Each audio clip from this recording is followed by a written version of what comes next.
swifter than a speeding bullet, more powerful than a locomotive, able to leap tall buildings in a single bound. Look, up in the sky. It's a bird brain. It's a plane. It's iWalter.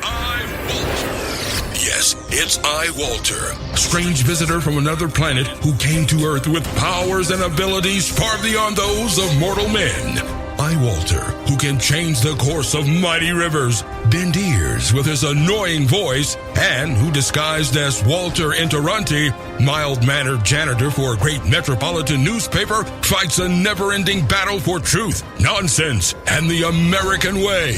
And now, another exciting episode in the adventures of iWalter. Alrighty, hey folks, it's Walter from iWalter. I'm actually doing a show tonight. I normally don't do one, especially at 20 of 4 in the morning.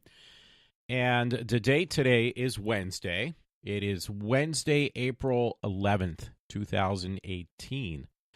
It's hard to believe. God, I don't know what happens to the time. I don't know. I don't even know what to say.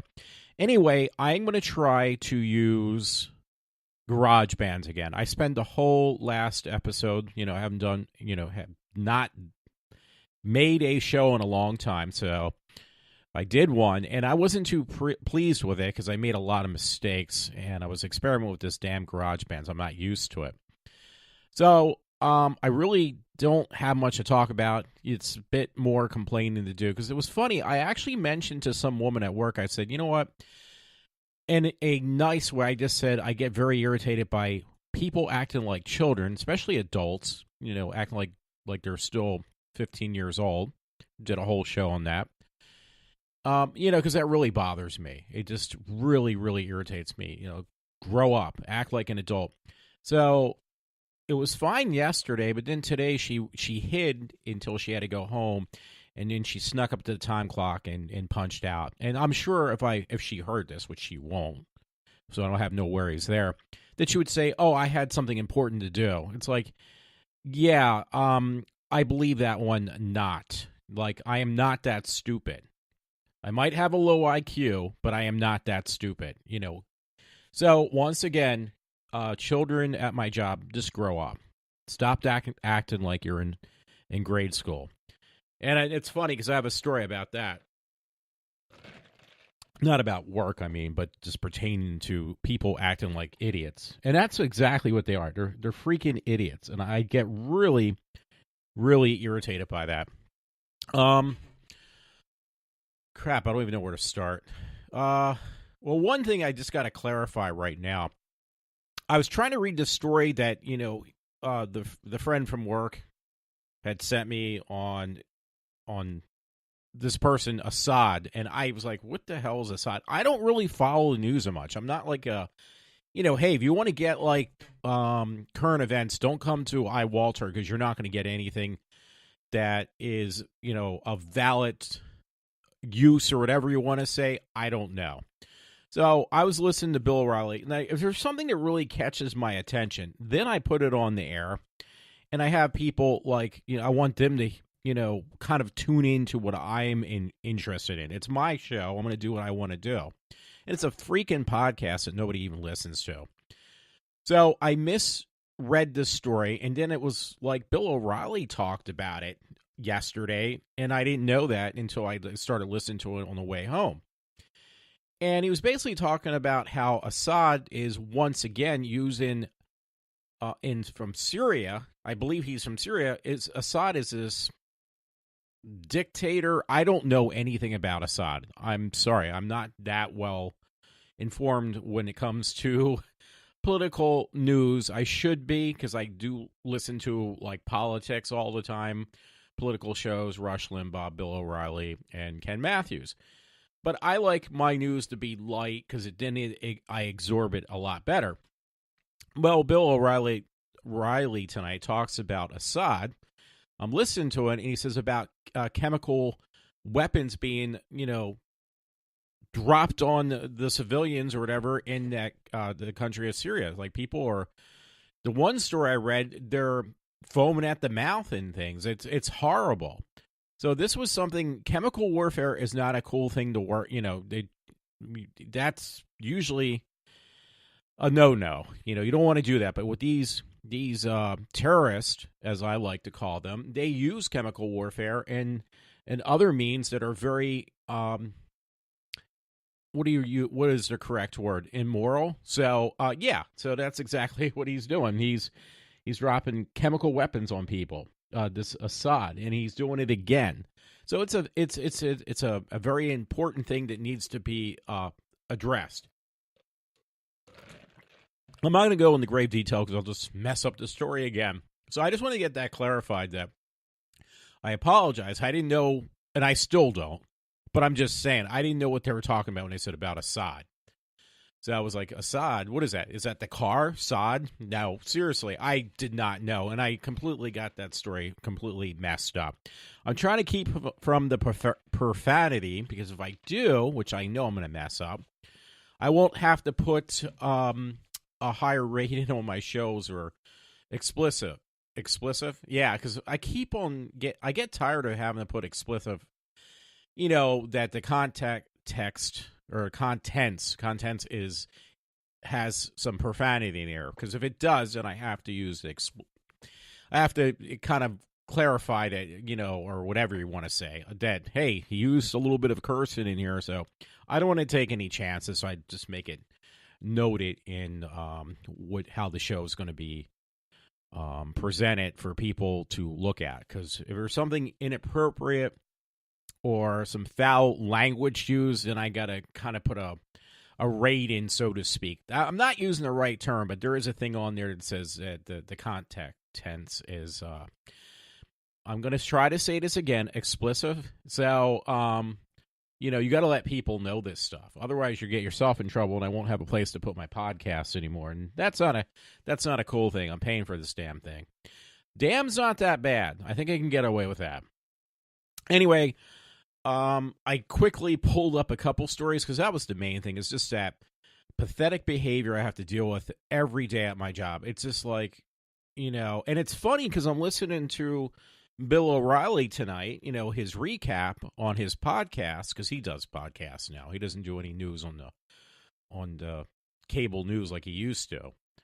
And he mentioned, like with Trump, the problems he's dealing with is the Democrats now are using women to bring down Trump, to make him look like he's not a very responsible human being to be our president. So they're using the women as a tactic by paying them off to make up these, I would say, liable or slanderous remarks that are, obviously not true, just to make him look so bad that eventually he will get impeached. Bottom line, the key word in this is women. And I hate to say this, I love women, but there's so many out there that are so evil. There's no other way to put it. They're just plain evil. So I hate to say it, but God love them, because most men can't. Anyway, I was like on Facebook most of the night. It was funny. I got so distracted from just like kind of just unwinding at work and not getting overstressed, because the management is just, in my opinion, they're not very well organized, and I don't know what I was supposed to do tonight. So I just kind of second guess, and it's like, listen, I come to this job Monday through Friday and sometimes during my weekends, and I kill myself, and I get no respect for what I do. They act like they do, but they really don't care. I am literally a custodian. I am like the fecal matter under their shoes. They don't think twice about me. They could care less. I'm the person who is the subservient one to our management. They really just don't want to be bothered by me. And that's fine, because I will sit in a room and do nothing and get paid the same amount of money as I would when I kill myself. And that's what exactly I did tonight. I'm sorry to admit to that, but it's the truth. So, unfortunately, I had one simple task to do tonight, and I totally forgot to do it. So I had to leave it for my relief to do. And I told this guy, I said, listen, I'm really sorry. I normally don't make mistakes like this, But I mean, part of it is, again, it goes back to the female perspective thing, that I get so annoyed by certain women at my job that I just rather, when I see them, I walk the other way and pretend they're not there. And if they leave the room, then I will go in that room. And there's certain other individuals too that are men that are the same way. I just don't want to. I don't want to look at them. I don't even know that they're breathing. I don't even want to see their face. I don't even want to feel their presence. I just walk the other way because I am just so sick of them. So I've basically just, buried myself in a room most of the night, and it was like, wow, I would have went in to do this one simple task, and unfortunately, it was very simple, and I totally forgot once again. And at this point, I am like, which I really don't care, but I don't care, but I am looked at as, what do you call it? Like the person they want to put in the straitjacket. Like most people are afraid of me because I'm the type of person who thinks out loudly all the time. Like, I think out by meaning, for those who don't know, I basically talk to myself, and I have no problem with that. Because you know what? I get my thoughts out where I can hear them, and I, try to take myself off the edge of insanity. Like, literally off the edge of insanity. So that's why I talk to myself. I'm talking to myself right now. But this kind of takes me off that not all the time. It's very small percentage, but it does help just to get it out in the open, literally. But people don't understand that. And I don't have these big cliques like most of these people do at our job. Again, it's no different than when I was in high school, middle school, or in college. It was the same situation with people. People don't change. The only time they change is when they die. Then they change, because then they just basically are buried or cremated. And either way, you're going to end up being part of the earth once again. So then that situation goes away. But from the moment they are conceived and they come out of the womb to the day they give their last breath, most of these people will never change. Trust me. They can be 80, 90, 100, 110, and they will still act the same way. I, on the other hand, may act the same way, but I do try to become aware of my surroundings. I try to treat people who treat me that way with respect. Because, for instance, there's this woman at work. God love her. I can't understand a word she says. She is a custodian. She cleans, and she called me tonight, which was very meant a lot to me. What I could barely understand most of the words. She's got a very broken English accent, like she's very difficult to understand. But she calls me her friend. Because why? Because I treat her like a human being. Because why? She is a human being. So years ago, I had this guy who was my manager. His name was Matt Kuntosh at my one job. And he said, Walter, you attract more, more flies with honey than vinegar? Or was it more bees with honey than vinegar? I don't know. I don't remember.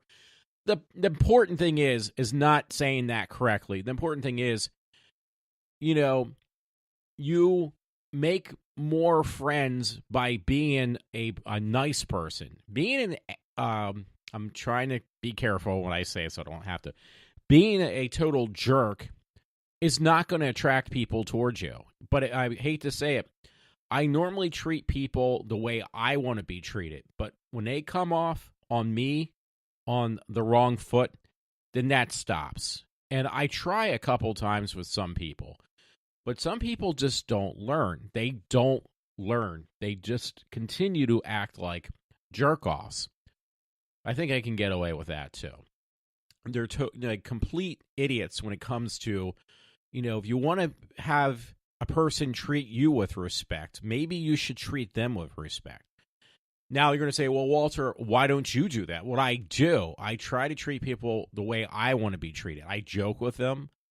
I pal around with them, and I kind of play it lighthearted. But when you come off to me as very offish, is that a word? Probably not. But if you come off like with a standoff attitude, holier than thou attitude, then that throws everything off the table of me treating you with any type of respect, because it's not going to happen.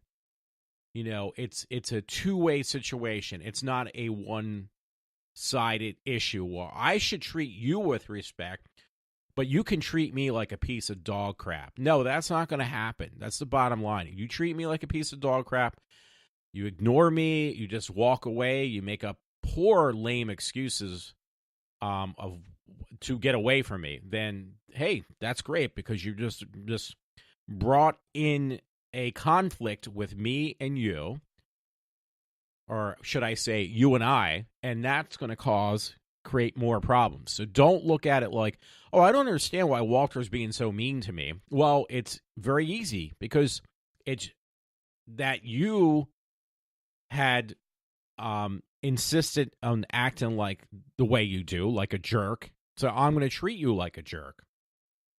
And I'll be a jerk to you, basically. So anyway, that's just the whole situation. You have to treat the other person for me to reciprocate, or vice versa.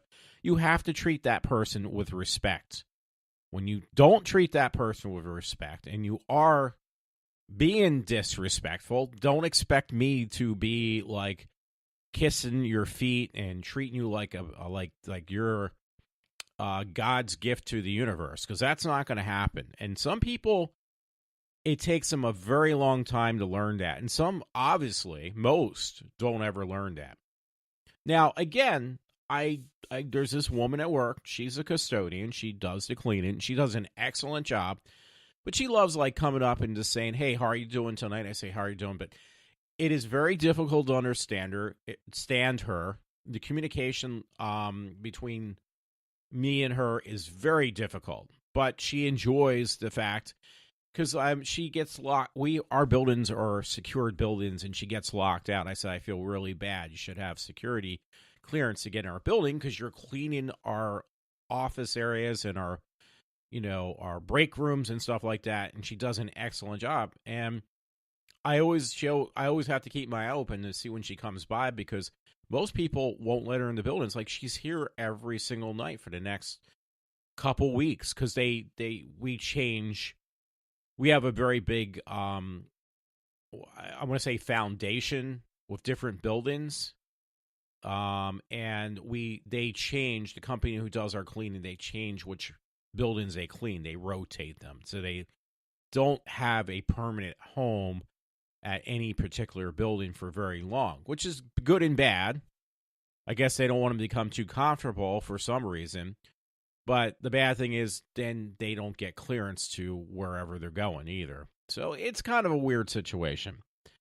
But, yeah, so the bottom line is it meant a lot to me when this woman said, you're a friend to me. And it's like, yeah, I try to be that way to everybody. But when you give me the opportunity to be disrespectful to you, I want to say opportunity, but when you give me a reason not to like you, I will go with that.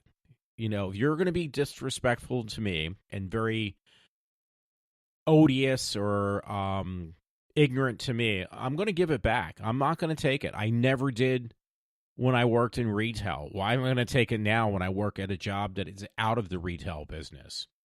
I don't want to go back to the retail business, but I'm just saying, I was the person that was serving you when I was a cashier, and I didn't take it then. There was very smart Alec-like females. I was watching what I was going to say. Very ignorant young females and customers, both guys and girls, but mostly the girls seem to have a little bit more of a chip on their shoulder. I don't know why. Well, I do kind of have an idea. I think it's just because I learned this when I had taken a sociology class years ago. And the one professor said, girls are treated like sugar and spice and everything nice, and guys are basically treated like pretty much, I can't remember exactly what she said about that, but, um, less like they should be able to handle, because they're supposed to be the man in the family, so they get treated with less kindness. The males do. That's just the way our society treats males and females. Women, little girls, you have to treat them like they're delicate little flowers. And boys, you have to make them very responsible, which doesn't hold up nowadays. So, yeah, there is a gender difference on how men and women are treated when they're children. And that goes on to your adulthood. So, but I think that's why, because when females, which most of them are, treated like they're, daddy's little girl and, the center of the parents' universe, more so with a little girl than a little boy, then with the exception, because you got some boys that are very flamboyant. I'm sorry to say that, but it's true.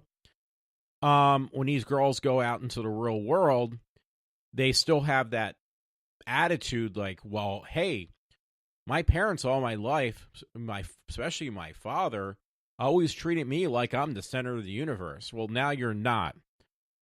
And there's a lot of males out there, a lot of guys who will treat females like they're still, because they have to think what I said on the last show with their little head, not their big head. And women, a lot of times, because I had this issue even when I was 22 years old, 21 years old and stuff, because I'm like 51, where, these females or girls that I dated, they are used to guys just basically give them what they want and treating them with, no matter how bad the woman treats you, that the guy's going to take it. He's not going to say, well, you know what, go pound sand. Well, when they meet me, I'll take it for so long, but then I get to the point that they get irritated because I won't listen to them. I'll listen for so long, but then I get to the point, it's like, why should I listen to you? Because you're no better than I am. You are a female and I'm a male, but that's where we're both human beings. So if you're going to disrespect me and not treat me like I'm a human being, I am not going to respect you and not treat you like a human being. So that's the bottom line. And when women see that, it's like, what are you doing? Why are you fighting back with me? They're not saying that to me, but that's how they think. So that causes a lot of conflict. That's why I'm a single guy, too, because I'm not going to take up with their BS. That I can say.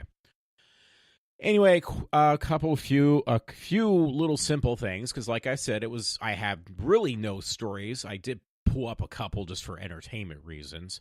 One being, I was at work, and again, I thought, wow, I got all this time now. I checked what I have to do. It wasn't that much, because I even tried to text my supervisor. It's like, hey, you didn't show up to work today, so what would you like me to do? I'm going to do what you had left on a list for the next 2 weeks on the board, which we don't follow. Like, he makes a list. Our one of many supervisors makes this list that we follow if he's not in. And it's like, okay, I'll follow that, but I just want to make sure there's nothing else that was required of me to do this this particular day. So I try to contact him. He gives us his cell phone number, and I text him, and he just never responds back. So it's like, well, okay, if you want to play that game, I'll play the game of I'll just do whatever you told me that I'm supposed to do. And that's all I did all night, minus a little bit extra. I always do a little extra. Okay, I do a lot extra. So there's that old saying, you can't get fired for unless you're insubordinate. So being insubordination is when you are given a particular task to do. That's a military term, I know, but we use that at work because one boss used to use it all the time. You're being insubordinate. So if you're given a certain thing to do and you don't do it, you say, okay, you can tell me what to do, but I'm not going to listen to you. That's being insubordinate. So technically, what I was given to do tonight was not much, so I can't be insubordinate. Let me get to this one point. There's this one guy. I try to keep his name out of it then tonight because he has helped me in the past. But he has a Facebook page. Speaking of which, it seems like everything is about the Facebook dude, and I don't know if I have that in the mix. Oh yeah, Zuckerberg. It's all I heard about all freaking day was Zuckerberg. He had have a regular clothes on besides just a t-shirt. He actually had to dress up for a change. Is it Mark Zuckerberg? It's just some funny things about that. The whole thing with Mark Zuckerberg. So, yeah, I'm looking at some of the posts are pretty entertaining. Everybody uses Facebook, and man has probably made billions of dollars off of this by now, at least millions. Because everybody uses Facebook. Even all the advertisers now use Facebook for everything. Movie industry uses Facebook. Who doesn't use Facebook? Aliens use Facebook. People from another planet like iWalter uses Facebook. So anyway, one of my friends that I know, a Facebook friend, I guess, mainly, but I had spoken to him face-to-face. We go to horror convention. Well, he goes to a lot of horror conventions. He's big into horror. I love the dude, but he recommended this film that he was so happy to see it. And it's called Psychos in Love, 1985, Psychos in Love. And it was like, wow, I got to check this out because I like movies. I like bad horror movies. I like any type of horror movie. I'm a big horror buff. So, and I thank Matt for that because I was always in horror, but then Matt exposed me to other horror movies. This other friend exposed me to, or at least got me interested in checking out some of these other horror films. So the Psychos in Love was on Amazon. I'm a Prime member, so I got it for free if I want to watch it. No, it's not free. You're paying for it. But yeah, I'm taking advantage of watching movies on Prime because I'm already paying the Prime to have Prime for single day shipping, second day shipping. It's both. You literally, you can order certain things early in the morning and get it in that afternoon. And I have done that before on Prime. But then they added as a bonus, hey, we can allow you to watch certain movies, if you're interested, and they won't cost you anything because it'll be part of your Prime service. I was like, yeah, that's no problem. So this Psychos in Love was on there. Never heard of it. So my one friend really liked it. He was like, yeah, God, they finally can buy Psychos in Love. I think he wanted to buy it, not watch it on Prime or on streaming. He actually physically wanted to own it. So I was like, wow, this is really cool. I'm just curious how this movie is because, you're boasting about how, you wanted to get a copy of it, or maybe he did. So I'm looking at it, and the movie runtime's only an hour and 26 minutes, and I couldn't even suffer. So I did try to watch it because I was watching at work, so I get paid to watch a horrible movie, and it's not costing me anything that way because I'm getting paid to watch the movie.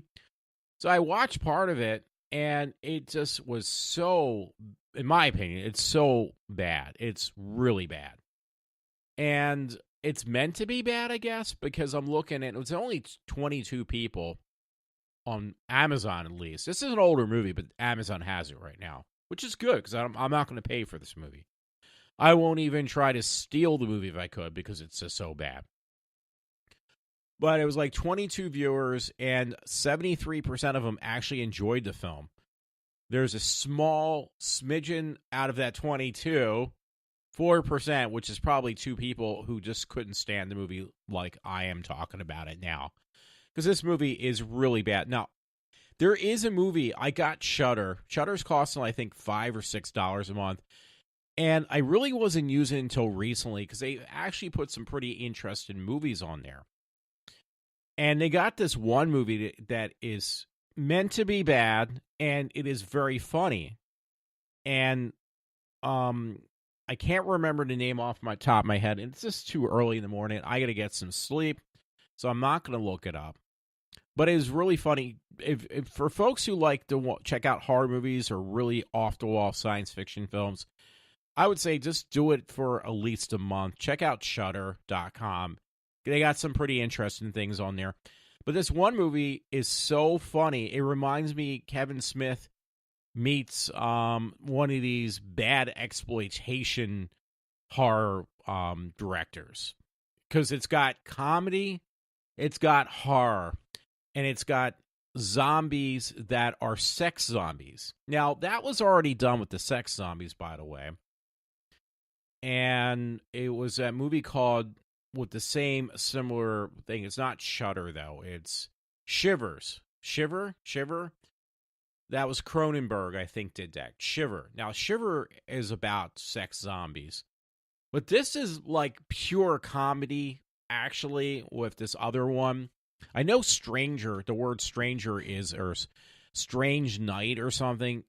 But the movie is hilarious. I mean, it is very, very funny. So I'm like watching this the first time, it was like, wow, this is really bad. But then as it progressed, I've never, like, I'm not going to say, well, never, but that's the wrong word to use. But I was laughing really out loud. I mean, I was really laughing. Because I mean, it's almost like Stitch laugh. And you're like, oh my God, I'm laughing so hard.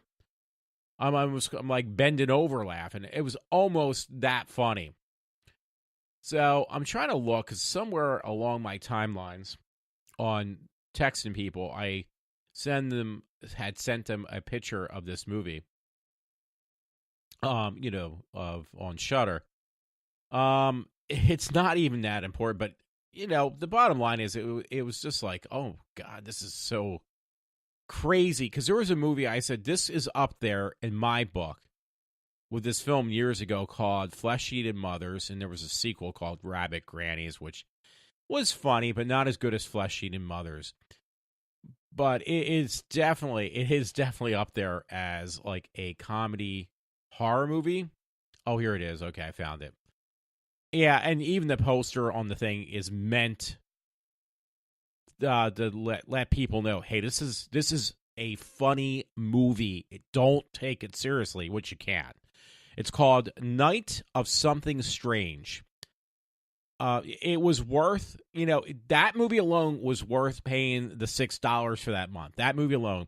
And it's not a great movie, but I mean, you got like stereotypes in the movie. You have a chain smoking. That part just gets to me every time I say it. And it's no joke. A chain smoking zombie. Like literally this trashy looking woman who chain smokes, and she gets changed into a sex zombie. And she's still chain smoking. And it's the funniest thing I've ever seen. There's this stuff in this movie that is so wrong that it's funny, but it's gross. Not like gross of like, guts being poured out. There is that in the film, but it's more gross of like, I can't believe you actually thought this up. Sexual gross kind of things. So it's got like everything in this film. So yeah, I recommend that film. There's a couple other ones that are totally off the wall. They're from other countries. There was some Japanese, I want to say Asian film called Dead Fish, I believe. That is another one that is like completely off the wall, and it has a lot of inappropriate sex in there, if that's what you like, because it's in there. Very inappropriate. And there's another one that they've been showing a lot of called Bait. It's an Australian film. If you're familiar with the originals and Vampire Diaries, well, the one girl in there, she's very hot. She's in that movie. And then there is, let me think, there is some other guy who did play in, I think, Charmed. And the weird thing is, I didn't realize these people were Australian. I thought they were American. Because for some reason, Aussies and the British people can really cover up their accents. Or I should say, mimic our accents. They can mimic an American person's voice or accent very perfectly, to the point you don't even know they're from another country. And it's really scary. Because when you hear the real voice, like, there's another Australian actor, I think, that I really like. She played in The Sixth Sense. She played the mom. She played in was it something of Tara, the woman who had multiple personalities? That one actress, I love her. She's got a weird body though, but I love her to death. And Toni Collette, I think her name is, or did I get that wrong? She's really good. I love her, but if you hear her real voice, it's just really freaky because she's got a really strong accent too, which I never knew. Because every time she plays American parts on everything that she's ever acted in that I know of. So when you hear her real voice, it's like, whoa, that's her. So anyway, let me go through a couple of stories I just pulled up tonight, just like a couple minutes before I started. Now get this, in Pennsylvania, Erie, Pennsylvania, teachers get wood bats as a reminder they can now fight shooters. Now, coming after, it's funny because they show a little mini black baseball bat. The only thing is, do you really think that a baseball bat is going to stand up to a person with a gun, especially a semi-automatic? I seriously doubt it will. Like, you're going to be going after a person. The guy's it's like that, what was that? Indiana Jones, when he's fighting that big it was in Raiders of the Lost Ark, when Indiana Jones is fighting this really big Nazi guy, and so what Indy does is he pulls out a gun and he just shoots the guy, because it's like, I'm not going to even fight this guy. I'm not going to waste my time and shoot him. Bottom line is, if you come after somebody with a baseball bat, don't you think that shooter is just going to shoot you down? Unless you have a bunch of people with bats, maybe a couple of people will make it through. But you're going to have a pile of bodies, so I think it's kind of stupid. I'm sorry. Yeah, but it says teachers in Erie, Pennsylvania aren't expected to fend off a school shooter, but they should... What's this say? But should the need arise, they now have the tool to help them fight back. Yeah, a little mini... I'm not even kidding, folks. You should see the picture of it. A little mini baseball bat. Yeah, that's going to really do a lot of harm to them. No, not really. When somebody, unless you're very close to that person who has a gun, you might have a fighting chance, but yeah, it's not going to work. I'm sorry. That is the stupidest thing I've ever seen. These protesters against guns really need to go away. They need to, disappear. Anyway, this story is because I got a lot of big Cure fan. I've had been for many years, my first girlfriend that I ever had. And yes, it was a girl, folks, who may listen in. Her name was Tammy Hargrove. And it was my second girlfriend. Her name was Wendy Jones. I never forgot that. Both of those girls got me interested in music I really like. So why you mention this stuff? Well, because the first girlfriend I had listened to The Cure, and first thing I think, what is this crap? And I ended up loving it after a while. I literally love The Cure. I love Robert Smith. Not in that way. But yeah, Tammy Hargrove got me that. And what did Wendy Jones get you into, Walter? Well, that's a good question. See, I'm answering myself. You're not supposed to do that. Wendy Jones got me into Depeche Mode, because I really wasn't too keen on them at first, and I started listening to them more and more and more, and I really started liking Depeche Mode. David Gahan and Martin Gore, excellent people. There are only two people I know out of the band with their names. The other people I don't know. There's two other guys. I know the one guy created. He left the band. Vince. What is it? Vince. I can't remember his last name. But he made the band, started Depeche Mode. He left. He made the band of Erasure and left that. No. Erasure he stayed in. What is his name, though? And then he also made the band called Yaz, if you remember that. Now I'm kind of curious. Vince Clarke. It's Vince Clarke, right? So I won't look for it now. Anyway, this was interesting because this really caught my eye. I haven't heard an album in ages from, The Cure. But it says The Cure returning to the studio. So it says they're also headline Robert Smith's Meltdown Festival. The Cure has booked a studio time next month to demo new songs, Robert Smith says, in a rare interview with BBC Music. So that'd be really cool. I would actually be interested. I just bought some vinyls of old Cure stuff because I wanted to see what vinyl would sound like after all these years. So I bought like 3 Imaginary Boys, some acoustic version that just was released last year of Robert Smith's stuff. He looks really bad. I'm sorry, I'm looking at this picture of him. He looks really bad. He's no longer like the young Robert Smith I remember. And yes, everybody gets much older, but the makeup is not working for him as it did when he was in his 20s. I don't know how old the man is now, but he looks like an old haggard drag queen or whatever. I don't know, he just looks really bad. So anyway, I got off track.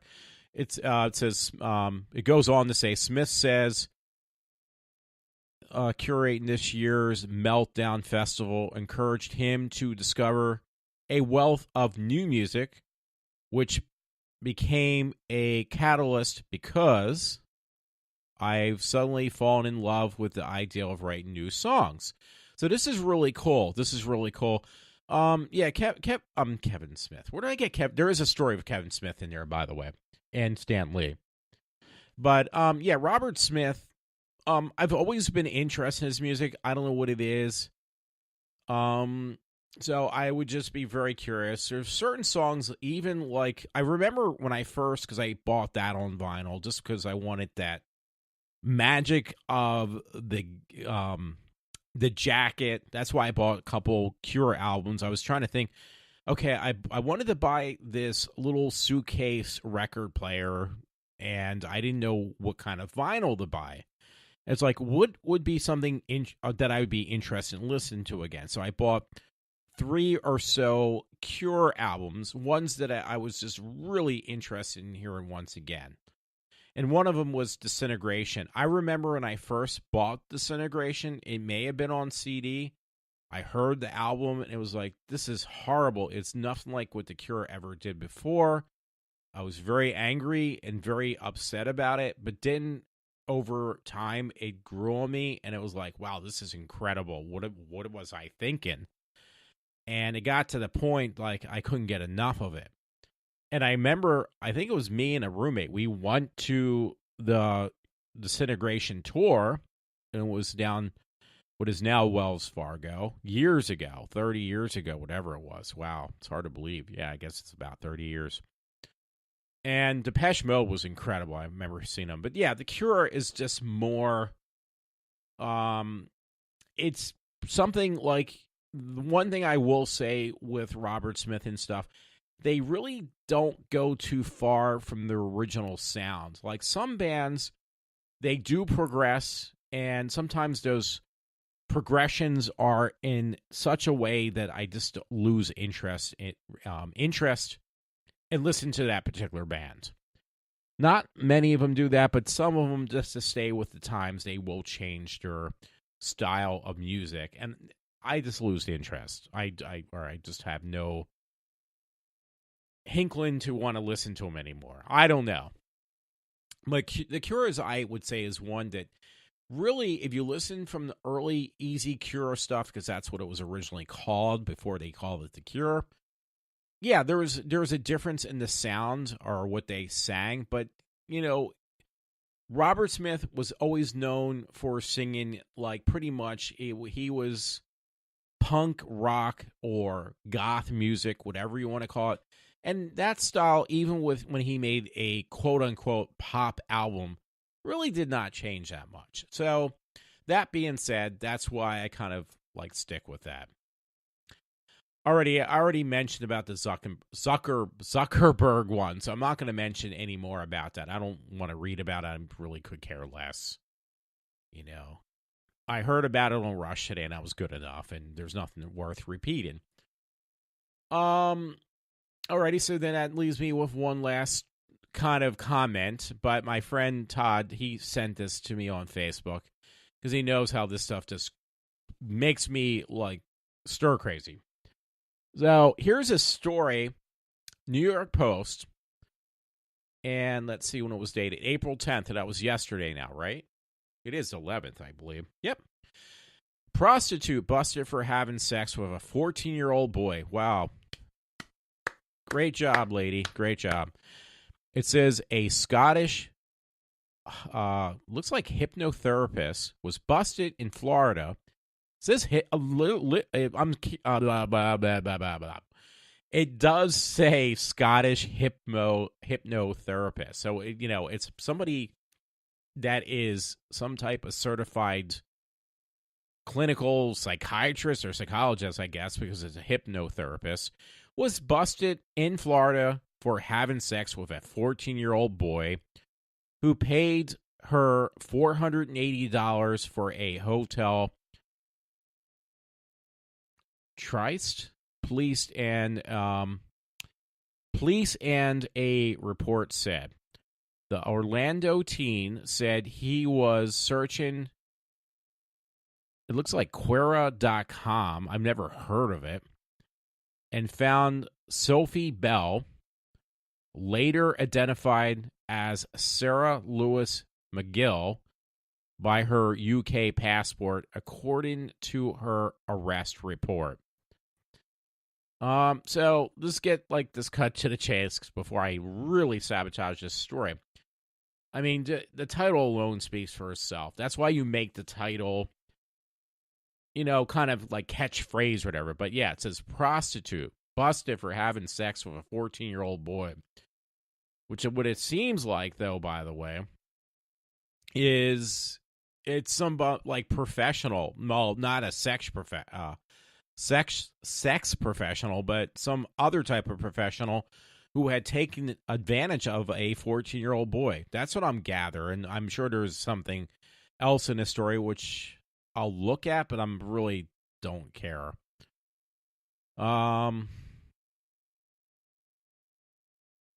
Yeah, you know what? This is pretty disgusting. I don't even want to read it because it ends up being just a poor excuse, just like what I have to deal with at my job every day. So I don't want to read it. So the one thing that was of my interest, not anybody else's, was the fact that The Cure is possibly going to put out a new album. So that would be pretty cool. And yes, I would buy it. And the thing why I would like that so much, by the way, because that will also lead to The Cure touring, like Depeche Mode maybe, in the U.S. once again. Because they haven't, the U.S. They always do it in the U.S. in Philadelphia. Because they haven't been in Philly in so long. It's really sad they have not been in Philadelphia. So I'm looking at the official Cure page, apparently.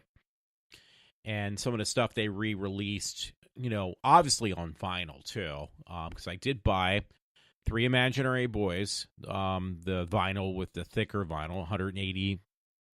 It's 180 grams, they call it. It's mentioned in The Cure's 17 Seconds. That's actually a really good album. 17 Seconds. There's a lot of good songs on there. I did like The Top. That was another one of their albums. They re-released that, and it's got some good songs on there. Don't get me wrong. I think Caterpillar was one of the songs on there. I'm trying to think, because it's been a long time since I've listened to the album. I know I can figure out where the tracks are going to be on these albums because I've listened to them a billion times. All the Cure albums, well, except the newer ones. Certain ones, I'm going past Disintegration, by the way, just to let you know, because that's when it kind of I'm kind of contradicting myself, but because he does still have The Cure, or The Cure has that Cure sound to it, but there was a few songs that I just didn't like when they did their last few albums, recent albums, I mean. But yeah, The Cure 413 Dream, that was one of the ones I least liked. Disintegration, didn't like at first, but it really, like I said, I grew on me, and I did get the vinyl of that. And surprisingly, I think that was only exclusively on vinyl. The Cure put out, because I've seen it on Amazon, put out this album called, literally, you can say album, record, of Festival Live 2011. I used to buy so many bootlegs in the festival, the ones that are official live Cure, the concerts that you can buy recordings of. Don't sound any better, believe it or not. I hate to say it, than the bootlegs I used to buy. So I kind of almost stay away from there. But I remember years ago when I first moved back home, I was so obsessed with The Cure. My whole room was ceiling as well, and the walls were just covered in Cure posters. It was truly crazy because there was not one open space on my walls which was not covered with like these humongous posters of The Cure, because I just thought it was like the best thing out there, which it kind of, in my book, it is. So don't get me wrong. I really admire The Cure. I really love The Cure. So not as much as I used to, because I found other things to be obsessed by. And speaking of which, since I said that word obsession, I remember it's been sitting there for a while, and just recently I picked up and started watching. It's a TV show. And it was like, okay, I bought this because I was going to watch it right away. I never did. I let it set for a while. And it was this show called Three is a Crowd with John Ritter. And Three is a Crowd was a continuation. It was a setup on the last 2 episodes, like it came out of nowhere, where in Three's Company, because that's, it's a continuation of Three's Company, where, who was it? Janet was still with him, and she falls miraculously in love in the last couple episodes with some guy, and she just gets married. So, and then at the same time, John Ritter's character, Jack, falls in love with this woman right away, too. Like, it seemed like the last 3 episodes, all of a sudden, the threesome was breaking up. The 3 people who lived together, which was, who was it? Changed quite a few times. Trying to think. God, I can't remember her name now. Susan Summers, because she had this big huff about like she was getting paid less than John Ritter, and she was like, hey, I should be getting just as much money as John Ritter is because I'm one of the main characters. And it's like, yeah, you were, but believe it or not, when you watch Three is a Crowd, you can see that John Ritter obviously did carry his weight and then some, because you didn't take it, you had taken it for granted when you watched it on Three's Company. But when you see, when they did this continuation on the Three is a Crowd, you could see that he really did carry 90% of the weight of both shows. So, and unfortunately, Susan Summers got too big for her britches. It's like, well, I'm the most popular person. I'm the sex symbol in the show, which was absolutely true. She really was. But unfortunately, she basically ruined her career. Not like ruined it, but at least on that show, because she could have definitely got a couple more years out of that show, like everybody else did. The only one who lasted was Joyce DeWitt, who played Janet. And she was like the least attractive female in the group. Well, out of the 2 girls, she was the least attractive. She could look pretty hot sometimes, but she was like, I mean, Susan Summers was a lot hotter, and she ruined it for herself, unfortunately. So anyway, I found some link online. I think it was like on one of these places you can buy stuff. I want to say like Etsy or something. I call it Etsy, or one of these other places where you can basically, it's like a bargain, a place you just buy whatever you want, pretty much, within reason. And I can't remember the name of it. It's like right on the tip of my tongue, probably, and it's not even there because I'm just so tired. So I looked at a couple different links. Excuse me. Sorry, folks, that's not a very good thing to do, yawning on air, even though it's not live. And I found this site that actually did have Three's Crowd. And it was like, there was another spinoff with the Ropers, but that one I just really had no interest in, because The Ropers were funny, but I think Mr. Farley was a little bit better. Don Knotts, he was a little bit more funny. He was a little annoying too, but he was definitely more funny. Because the jokes with the Ropers got pretty old pretty quickly. They just figured, like, when the show first started and they had the Ropers on Three's Company, they figured, well, this is such a hot deal, we should just make the Ropers into a separate show, and it bombed. Well, don't get me wrong, because unfortunately, I don't understand how, because I'm watching it right now. I only got like a handful of episodes left, maybe a little bit more, of Three as a Crowd, and that show is really good. Now, you can't go by what I'm saying, because the show got canceled after 1 year. There was a lot of episodes. I think they might have shot a full season. It just never got renewed. So, and the thing is, I was really shocked, because I know John Ritter did, Kelly Kuko played his daughter in one of these shows, and I know he was, this other show he did after Three as a Crowd, John Ritter, he might have did other things, but he was much older looking, a little bit more heavier, and Kelly Kuko was just like a little kid then. She played, again, the daughter, and I remember on one of the episodes, John Ritter wanted to get Suzanne Summers and Joyce DeWitt back as like some type of flashback or something on this other show he was doing.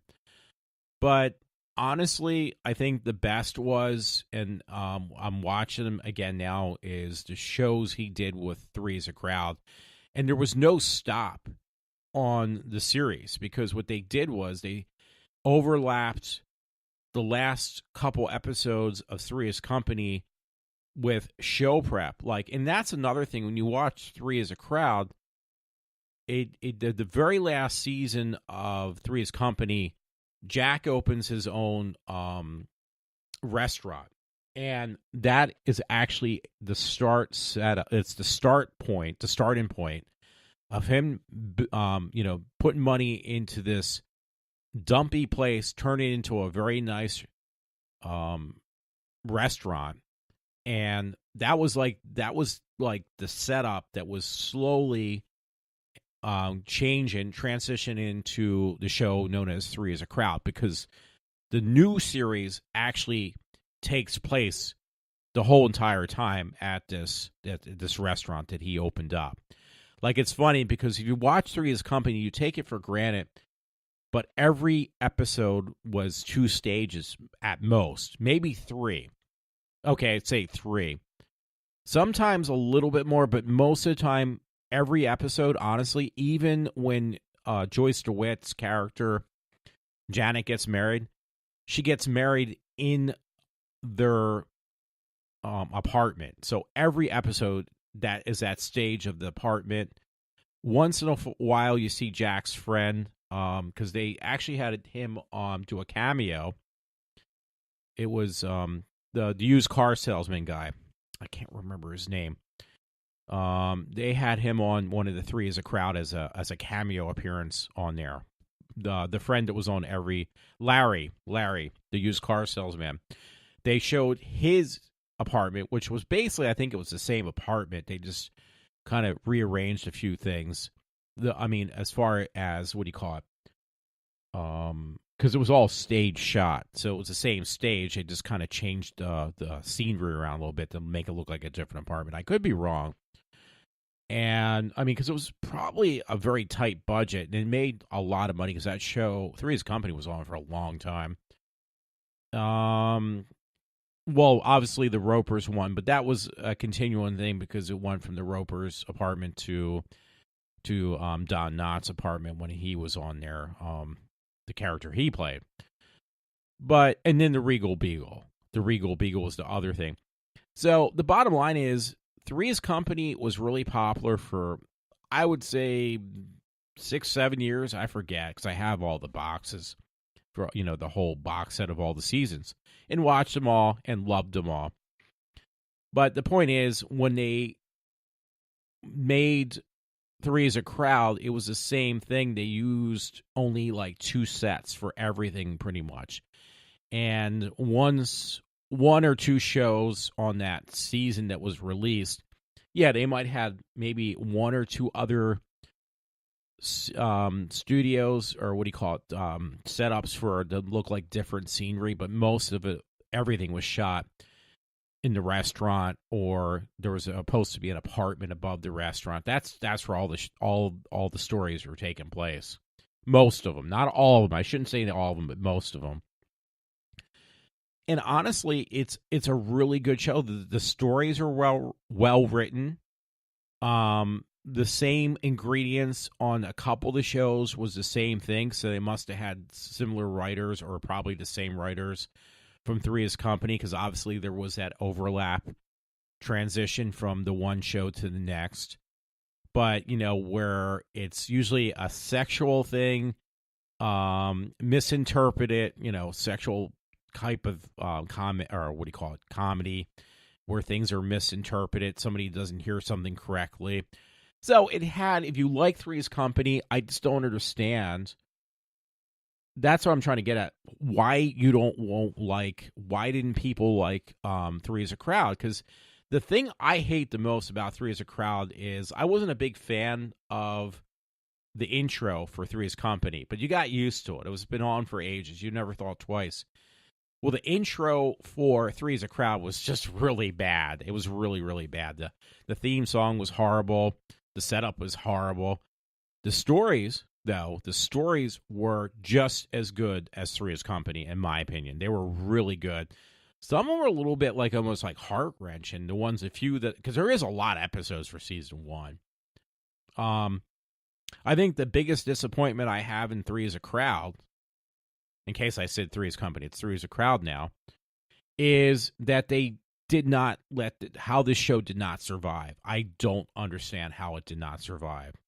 Was it on a bad night? Because usually ratings, if they change the nights or if they change the time slot, that will ruin any show. That's a way to basically get a show canceled, because that's the best way to do it. Or they just cancel it. They don't care how high the ratings were. But that was the thing. The ratings weren't that high on that show. So right before I got on air, I was watching Three as a Crowd, and it was like, thank God there's a lot more episodes to watch, but that show is really good. It makes you laugh. I mean, I haven't seen a show that made me laugh that much. Probably the last one, which was a while back now, not that long, was Three's Company. And there was a couple episodes that were just really funny. It has a little bit of a different feel because, and honestly, John Ritter is what made that show so popular. Both of them.